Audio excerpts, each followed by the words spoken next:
Hello friends, വീട്ടിൽ വിരുന്നുകാർ വരുന്ന അവസരങ്ങളിൽ അതുപോലെ തന്നെ വെറുതെ ഇരിക്കുമ്പോൾ എന്തെങ്കിലും ഒന്ന് കഴിച്ചാൽ കൊള്ളാമെന്ന് തോന്നുന്ന സമയത്ത് വൈകുന്നേരങ്ങളിൽ ഒരു ചൂട് കട്ടൻ ചായയുടെ കൂടെയൊക്കെ കഴിക്കാൻ പറ്റുന്ന, നമ്മുടെയൊക്കെ വീടുകളിൽ ഏത്തപ്പഴമുള്ള സമയത്ത് പെട്ടെന്ന് തന്നെ നമുക്ക് തയ്യാറാക്കിയെടുക്കാൻ പറ്റുന്ന നല്ലൊരു ബനാന പാൻകേക്ക് എങ്ങനെ തയ്യാറാക്കാം എന്നതാണ് ഇന്നത്തെ നമ്മുടെ വീഡിയോ. അപ്പോൾ വീഡിയോയിലേക്ക് പോകുന്നതിന് മുന്നായി നമ്മൾ എപ്പോഴും പറയും പോലെ നമ്മുടെ ഈ ചാനൽ ഇതുവരെ സബ്സ്ക്രൈബ് ചെയ്യാത്തവർ പ്ലീസ് ഒന്ന് സബ്സ്ക്രൈബ് ചെയ്ത് സപ്പോർട്ട് ചെയ്യണേ. തൊട്ടടുത്തുള്ള ബെല്ലൈക്കൻ കൂടി പ്രസ് ചെയ്ത് ഓൾ എന്ന ഓപ്ഷൻ കൂടി സെലക്ട് ചെയ്താൽ നമ്മളിടുന്ന വീഡിയോസിൻ്റെ നോട്ടിഫിക്കേഷൻ അപ്പോൾ തന്നെ നിങ്ങൾക്ക് ലഭിക്കുന്നതായിരിക്കും. അപ്പോൾ വേഗം തന്നെ എങ്ങനെയാണ് ഈ ബനാന പാൻകേക്ക് തയ്യാറാക്കുക എന്ന് നമുക്കൊന്ന് കണ്ടു നോക്കാം. ഈ ഒരു പാൻകേക്ക് തയ്യാറാക്കാനായിട്ട് നമ്മളിവിടെ നന്നായിട്ട് പഴുത്തിട്ടുള്ള 2 ഏത്തപ്പഴമാണ് എടുത്തിരിക്കുക. പഴം നമ്മളിതാ ഇതുപോലെ ചെറിയ ചെറിയ കഷ്ണങ്ങളാക്കി മുറിച്ചെടുത്തിട്ടുണ്ട്. ഇത് നമുക്ക് മിക്സിയുടെ ജാറിലേക്കിട്ട് നന്നായിട്ടൊന്ന് അരച്ചെടുത്തിട്ട് വരാം.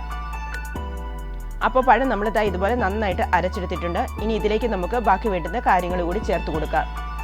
നമ്മളിവിടെ 1.5 കപ്പ് അളവിൽ മൈദയാണ് എടുത്തിരിക്കുക. ഇത് നമ്മൾ ഈ പഴത്തിൻ്റെ മിക്സിലേക്കൊന്ന് ചേർത്ത് കൊടുക്കുന്നുണ്ട്. ഇനി നമ്മളിവിടെ എടുത്തിരിക്കുന്നത് 2 മുട്ടയാണ്. ഇതുകൂടി നമുക്ക് ഇതിലേക്കൊന്ന് ചേർത്ത് കൊടുക്കാം. 1 ടീസ്പൂണോളം വാനില എസൻസ് കൂടി നമ്മൾ ഇതിലേക്ക് ചേർത്ത് കൊടുക്കുന്നുണ്ട്. ഇനി നമ്മളിതിലേക്ക് ചേർത്ത് കൊടുക്കുന്നത് 1 ടീസ്പൂൺ ബേക്കിംഗ് പൗഡറാണ്. ഒപ്പം തന്നെ 2 ടേബിൾ സ്പൂൺ പഞ്ചസാരയും മധുരം ഒന്ന് ബാലൻസ് ചെയ്യാൻ 1/4 ടീസ്പൂണോളം ഉപ്പും 1/2 കപ്പ് അളവിൽ പാലും കൂടി ചേർത്തിട്ട് നമുക്കിത് നന്നായിട്ടൊന്ന് ബ്ലെൻഡ് ചെയ്തെടുത്തിട്ട് വരാം. അപ്പോൾ നമ്മളിതെല്ലാം കൂടി നന്നായിട്ടൊന്ന് അരച്ചെടുത്തിട്ടുണ്ട്. ഇനി ഇത് നമുക്ക് വേറൊരു പാത്രത്തിലേക്കൊന്ന് മാറ്റാം. ഈ ഒരു കൺസിസ്റ്റൻസിയിൽ വേണം നമ്മുടെ ബാറ്റർ ഇവിടെ കിട്ടാനായിട്ട്. കൂടുതൽ തിക്കാവാനും പാടില്ല, എന്നോട്ട് കൂടുതൽ ലൂസ് ആവാനും പാടില്ല. ബാറ്റർ കൂടുതൽ തിക്കാണെന്ന് തോന്നുന്നുവെങ്കിൽ കുറച്ച് പാലൊഴിച്ചിട്ട് നമുക്കിതൊന്ന് ലൂസാക്കി എടുക്കാവുന്നതാണ്. ഇനി ഇതൊരു 10 മിനിറ്റ് നമുക്കൊന്ന് മാറ്റി വയ്ക്കാം. അപ്പോൾ നമ്മുടെ ബാറ്റർ ഇവിടെ റെഡിയാക്കി വെച്ചിട്ട് ഏകദേശം 10 മിനിറ്റ് ഒക്കെ കഴിഞ്ഞിട്ടുണ്ട്. ഇനി ഇത് നമുക്കൊന്ന് ചുട്ടെടുക്കാം. അതിനായിട്ട് നമ്മളിവിടെ ഒരു പാത്രം അടുപ്പത്ത് വെച്ചിട്ട് അതൊന്ന് ചൂടായി വന്നപ്പോഴേക്കും അതിലേക്ക് നമ്മൾ ചേർത്ത് കൊടുക്കുന്നത് കുറച്ച് ബട്ടറാണ്. ഈ ബട്ടർ ഒന്ന് മെൽറ്റായി വരുമ്പോഴേക്കും നമ്മൾ റെഡിയാക്കി വെച്ചിരിക്കുന്ന മാവിൽ നിന്ന് കുറേശ്ശെ കോരി ഒഴിച്ചിട്ട് നമുക്കിതൊന്ന് ചുട്ടെടുക്കാം. മാവ് നമ്മൾ കോരി ഒഴിക്കുമ്പോൾ തനിയെ പാത്രത്തിലേക്ക് പടർന്നു വരണം. അത്രയ്ക്ക് ലൂസായിട്ട് വേണം നമ്മുടെ ബാറ്റർ കിട്ടാനായിട്ട്. അതുപോലെ തന്നെ നമ്മളിവിടെ കുട്ടി പാൻകേക്കാണ് തയ്യാറാക്കുക. നമുക്ക് ഇഷ്ടമുള്ള വലുപ്പത്തിൽ ഇത് റെഡിയാക്കി എടുക്കാവുന്നതേ ഉള്ളൂ. ചെറുതാണെന്നുണ്ടെങ്കിൽ വെറുതെ പെറുക്കി കഴിക്കാനായിട്ട് നല്ലൊരു രസമായിരിക്കും.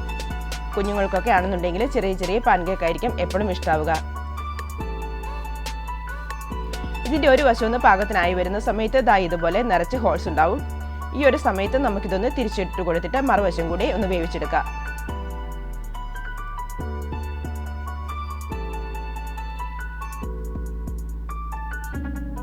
ഇതിൻ്റെ 2 വശം ഒന്ന് പാകത്തിനായി വന്നാൽ പിന്നെ നമുക്കിതൊന്ന് വേറൊരു പാത്രത്തിലേക്കൊന്ന് മാറ്റിയിട്ട് ബാക്കിയിരിക്കുന്ന മാവ് കൂടി ഇതുപോലെ തന്നെ ചുട്ടെടുത്തിട്ട് വരാം.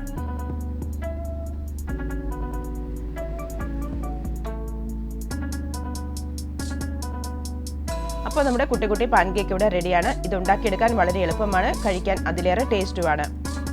ചെറു ചൂടോടുകൂടി തന്നെ നമുക്കിത് കഴിക്കാവുന്നതാണ്. ഇത് കഴിക്കുന്നതായ സമയത്ത് നമുക്കിതിലേക്ക് കുറച്ച് തേൻ കൂടി ചേർത്ത് കൊടുത്തിട്ട് കഴിച്ചാൽ ഇതിനൊരു അസാധ്യ ടേസ്റ്റ് തന്നെയായിരിക്കും കേട്ടോ. കുഞ്ഞുങ്ങളും മുതിർന്നവരും ഒരുപോലെ ഇഷ്ടപ്പെടുന്ന ഈ ഒരു ബനാന പാൻകേക്ക് എല്ലാവർക്കും ഇഷ്ടമായി എന്ന് വിശ്വസിക്കുന്നു. ഈ വീഡിയോ നിങ്ങൾക്ക് ഇഷ്ടമായിട്ടുണ്ടെങ്കിൽ ലൈക്ക് ചെയ്യാനും നിങ്ങളുടെ ഫ്രണ്ട്സ് റിലേറ്റീവ്സിനൊക്കെ ഒന്ന് ഷെയർ ചെയ്യാനും മറക്കരുത് കേട്ടോ.